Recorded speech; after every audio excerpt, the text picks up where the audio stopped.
మా ఇంట్లో కందతో అట్లు. కంద అంటే కంద బచ్చలి కూర అయితేనే విన్నాం ఇప్పటిదాకా అనుకుంటారు. ఈ కంద అట్లు కూడా వేసుకుంటారండి, చాలా బాగుంటాయి. చిన్న ముక్కలుగా అయితే ఈ విధంగా తరిగేసుకున్నాను నేను, కందంతా తొక్క తీసేసి. మిక్సీ అయితే ఆడేసుకోవచ్చు. నెక్స్ట్ ఉల్లిపాయలు ఇష్టమైతే వేసుకోవచ్చు, లేదంటే లేదు. కొంచెం పెసరపప్పు ఒక్క పావుగంట ముందరైతే నానబెట్టేసుకున్నాను నేను.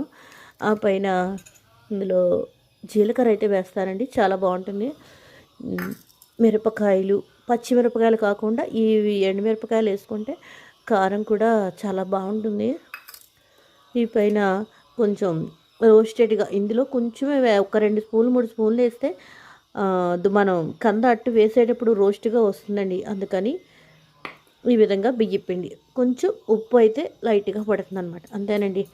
మొత్తం మీకు ఇవన్నీ కూడా మిక్సీ ఆడేస్తాను, అప్పుడు మీకు నేను చూపిస్తాను ఈవేళ మా ఇంట్లో కంద అట్లు. ఇప్పుడు మనం బియ్యం పిండి అయితే ఒక స్పూను, అట్టు వచ్చేదాన్ని బట్టి వేసుకుంటే సరిపోతుంది, ఎక్కువ అక్కర్ లేకుండా అనమాట. కొంచెం గట్టిగా రుబ్బాం కాబట్టి వాటర్ అయితే వేసేసుకొని, ఇంగువ ఇష్టమైతే వేసుకోవచ్చు, లేదంటే లేదు.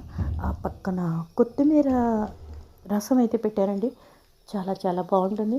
క్లైమేట్ కొంచెం చల్లగా ఉంది కదా, అందుకని వేడిగానే తినాలనిపిస్తుంది. ఈ కంద అట్లు కూడా అప్పటికప్పుడు వేసుకొని డైరెక్ట్గా భోజనం చేసే టైంని ఈ విధంగా వేసేస్తానండి. నేను వేసుకుని తినేసానండి, చాలా చాలా బాగుంది.